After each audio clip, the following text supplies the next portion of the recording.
Olá, diretamente de Dois Córregos, interior de São Paulo, seja bem-vindo, bem-vinda. E antes do e-mail de hoje, deixa eu falar pra você, dor de amor tem jeito, como sobreviver ao amor, suas reviravoltas e confusões sentimentais. Aqui na descrição do vídeo você encontra algumas livrarias que vendem de forma online e, claro, nas grandes livrarias próximas a você, dor de amor tem jeito. E vamos então ao e-mail dela que diz assim: Olá, André. Olá, minha querida. Primeiramente, parabéns pelo canal. Tenho certeza que você terá muito, mas muito mais sucesso pela frente. Amém, minha querida. Aliás, sucesso a nós todos, sempre. Vou tentar resumir um pouco o meu caso. E digo que estou precisando muito de conselhos, pois estou um pouco perdida. Me chamo tal, tenho 26 anos, sou de Ourinhos, interior de São Paulo. Namorei e noivei com um cara de atualmente 31 anos. Foram 1 ano e 10 meses de relacionamento. Por 1 ano foi um sonho, só felicidade. Mas coincidentemente, ou não, depois que perdi meu pai, o ano passado, em junho, começamos a ter pequenas discussões, talvez porque passamos a dormir juntos todos os dias. Aí a convivência diária, né, que é sempre desafiador. Eu conheço casais que, casaram-se e depois de casados não duraram 1 mês. Então, a convivência diária, ela é sempre um desafio. E a gente tem que perceber isso, porque uma coisa é a hora que eu estou de mau humor e fico lá no meu canto dentro da minha casa, não é? Aí eu só saio todo produzido e a gente se encontra aos finais de semana. Outra coisa é a convivência diária. Então a gente tem que ter consciência disso, que isso é um desafio e que a gente não pode também chutar o balde no primeiro probleminha de convivência, por exemplo. Diferenças que a gente começa a perceber no dia a dia, você tem um hábito, por exemplo, pessoas que moram sozinhas, depois quando começam a morar juntos, então a pessoa às vezes é sistemática, quer as coisas sempre daquele jeito, ela age sempre daquela forma, e agora ela tem que se organizar de uma outra maneira. Então é um desafio que a gente tem que perceber tudo isso, claro, porque senão acha que vai ser, eu quero que o outro seja, uma sombra minha. Então, por exemplo, a pessoa que morava sozinha e aí outra pessoa vem morar com ela, aí ela quer que a outra pessoa seja uma sombra dela. Então, quer dizer, a pessoa tem que fazer exatamente as mesmas coisas que eu faço. E eu, então, não considero, eu acabo desconsiderando a individualidade do outro. Apesar de estarmos numa relação, cada pessoa tem a sua individualidade. Então a gente tem que perceber esses desafios dentro de um relacionamento quando a gente vai morar. Por isso que tem que estar bem sólido mesmo, bem solidificado, bem estruturado. E por isso que a gente precisa ter também, precisa ter alguns estágios antes da gente dar esse passo de morar junto mesmo, vamos casar, vamos morar juntos. A gente precisa fazer alguns estágios, alguns seminários com a pessoa, alguns workshops em que a gente fica ao lado da pessoa durante 1 mês, pra gente percebendo algumas coisas e conversando sobre isso. Tem que conversar. Porque tem gente que joga para debaixo do tapete. Não, é só uma semana que a gente vai ficar junto. Não vejo a hora que vai embora. Tem gente que é assim. Namora, gosta de namorar, diz que ama. Quando tem que ficar uma semana juntos, já não aguentava mais. Uma semana tava de saco cheio. Pô, e amanhã ou depois, então, quando a gente for morar juntos de verdade? Pra valer. Se agora, 1 semana juntos, eu já começo a ficar de saco cheio, então tem coisa errada aí, cara. Não estou dizendo que está faltando sentimento, mas está faltando, de repente, eu perceber de fato esses ajustes. Fazíamos tudo junto e era muito legal, mas temos um temperamento um pouco difícil. os dois, ou seja, os dois têm um temperamento difícil. Mas fomos relevando. Olha lá. Eu vou relevando, fingindo que não está acontecendo, até que começaram a ficar constantes as brigas. Confesso que eu tive muitas atitudes infantis e birrentas. Falava coisas que não deveria, mas conseguíamos passar por cima disso todas as vezes e voltar ao normal. Nos amávamos, não havia mentira, nada do que reclamar, além de nosso jeito de ser que nos atrapalhava muito. Resumindo, as brigas constantes foram desgastando o relacionamento, toda semana. Depois, um dia sim, outro não. Não dava tempo de respirar. Decidimos dormir separados. Também para eu poder passar mais um tempo com minha filha de 6 anos que mora comigo e com minha mãe. Então, em uma dessas brigas bobas e repetitivas, que estávamos cansados delas, mas não conseguíamos sair disso, parecia que estávamos patinando na lama, mas mesmo assim diariamente falávamos que nos amávamos e a relação sexual não esfriou, mesmo com as brigas, continuava maravilhoso. Então ele terminou comigo de cabeça quente e eu acreditando que no outro dia poderíamos reverter aquilo. Aceitei, chorando, mas dessa vez foi diferente. Liguei para ele assim que cheguei da faculdade chorando, ele me tratou mal, friamente, disse que não teria volta, que não era questão de gostar e sim que não dávamos certo. Eu o procurei por algumas vezes e obtive as mesmas respostas. Pessoalmente, era pior a frieza. Disse-me até que não gostava mais de mim, que não tinha esperança de darmos certo. Mas como deixou de amar do dia para a noite, minha querida, aí é que tá. Não foi do dia para a noite. Tantas coisas eu vou relevando, brigas e mais brigas. Primeiro era briga toda semana, depois era dia sim, dia não. Gente, a gente tem que entender uma coisa. Mas a gente falava que se amava. Uma coisa é, eu falo que amo, mas aquele amor já não é mais o mesmo. Porque brigas em cima de brigas, eu vou relevando, fingindo que não está acontecendo, mas está acontecendo, é um ácido corrosivo. Ele vai corroendo, sabe? A estrutura e o alicerce de qualquer relacionamento. Não adianta. É por isso que a gente tem que buscar resolver a briga. Ao invés de eu vou relevando, que amanhã passa um dia, no outro dia eu volto e a gente briga por causa daquela briga que não foi resolvida. Aí eu tinha um problema, agora eu tenho 2. Aí depois no outro dia vem um outro fator e assim por diante. Aí um fatorzinho pequeno, ele se transforma num fator muito grande, justamente por causa daquelas situações espinhosas que continuam ali, a gente fingiu que não estava acontecendo, a gente relevou, brigou, depois então cansou de brigar, parou de brigar, fingiu que estava bem, mas não estava.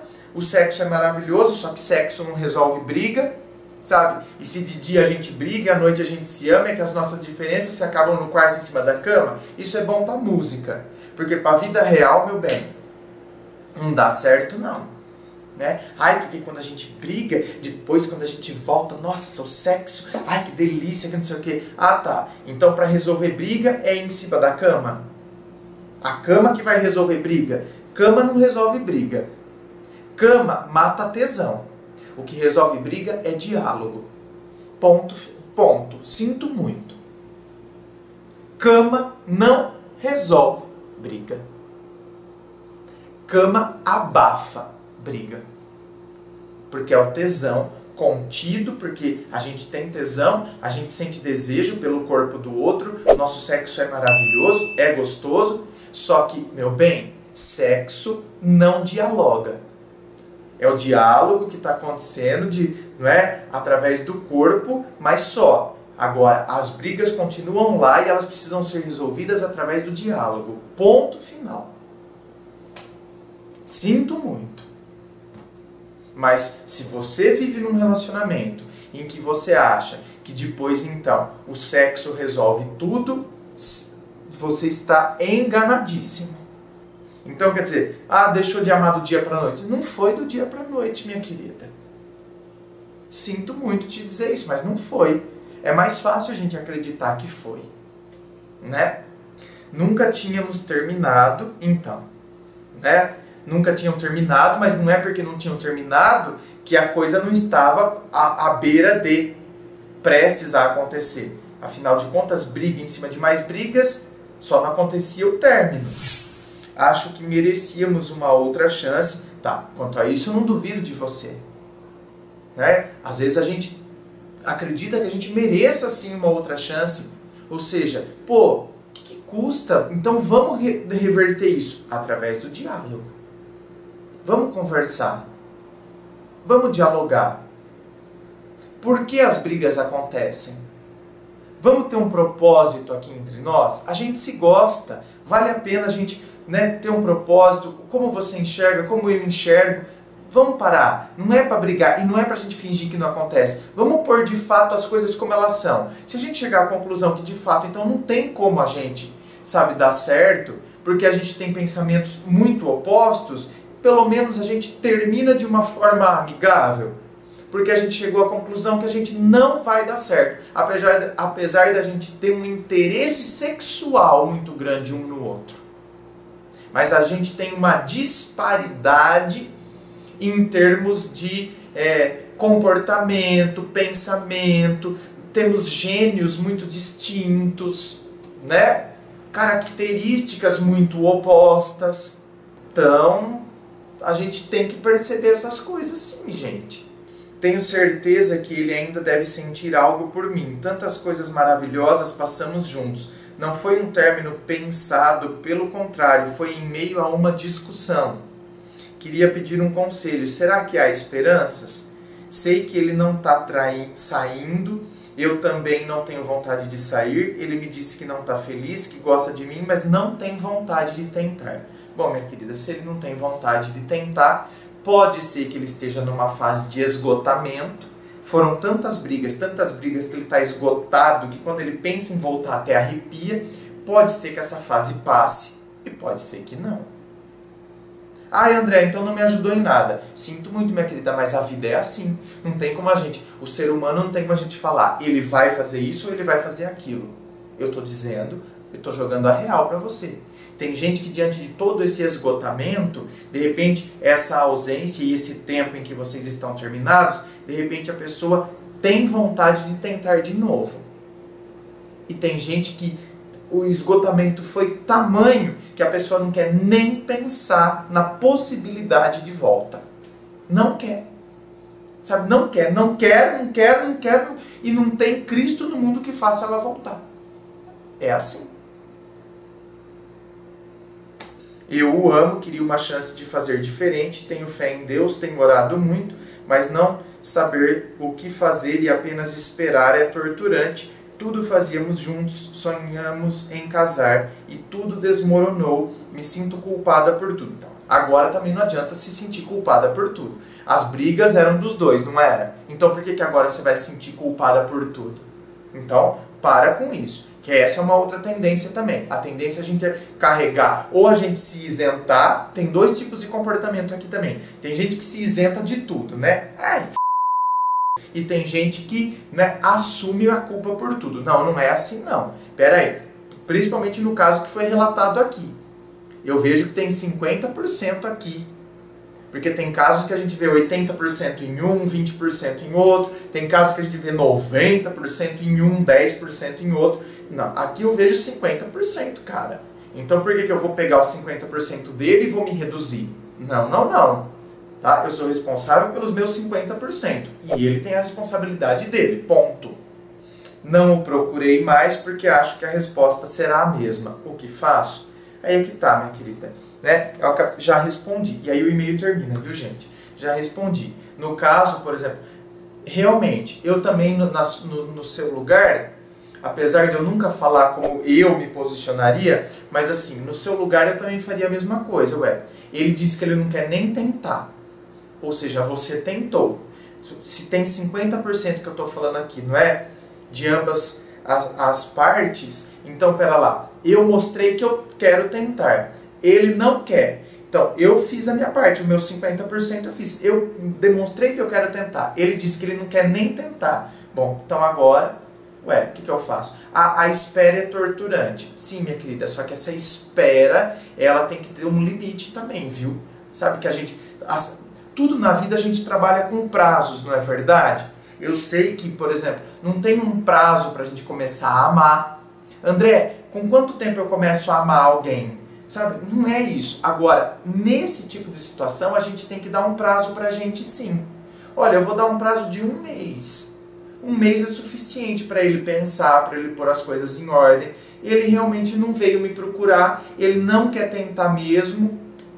Então, ponto. Eu entendo essa ausência como um ponto final. Ah, André, mas o término aconteceu no meio da discussão, eu fico com aquela expectativa de que amanhã ou depois ele vai perceber o quanto ele me ama, o quanto ele me quer. Então, passou 1 mês, cara, tá na hora de eu espantar esse fantasminha. Tá na hora de eu entender que o término de fato aconteceu. Sabe, a gente precisa, em determinadas situações, a gente tem que colocar um prazo sim. Repito, nós não somos um alimento que temos prazo de validade, né? Como eu estava dizendo. Meu Deus do céu, André, quanto tempo vai levar para a tristeza sair do meu peito? Não sei, não tem como eu determinar isso. Agora, esse tipo de situação tem como a gente se autodeterminar. Tá, eu vou dar 1 mês aí para ele, 1 mês eu vou ficar nessa espera aí, para ver o que, né, de repente, né, eu fico, sabe, fico meio de molho também. Depois de 1 mês eu já entendo então como, né, o término ocorrido e agora está na hora de eu me refazer, de eu me reestruturar, porque senão a gente vai sempre ficar na espera de. Ah, eu vou ficar aqui te esperando, né? Não, pô, não vou ficar esperando, cara. Minha vida precisa seguir, eu preciso continuar. A pessoa já disse pra mim, e aí eu tenho como referência o que ele me disse anteriormente, que ele não quer nem tentar. Ou seja, já se passou 1 mês, a pessoa não se manifestou, então de fato ele está firme naquele propósito, provavelmente então seja aquele caso que a pessoa não quer nem pensar. Então agora eu me oriento a partir disso, vou me reestruturando e vou me refazendo. A gente precisa fazer isso pela gente, não é? Ok? Gente, inscreva-se, fico aqui aguardando a sua inscrição, me acompanhe nas redes sociais, Instagram, Facebook, aguardo você lá, viu? Muito obrigado, beijo no coração e, é claro, um forte abraço.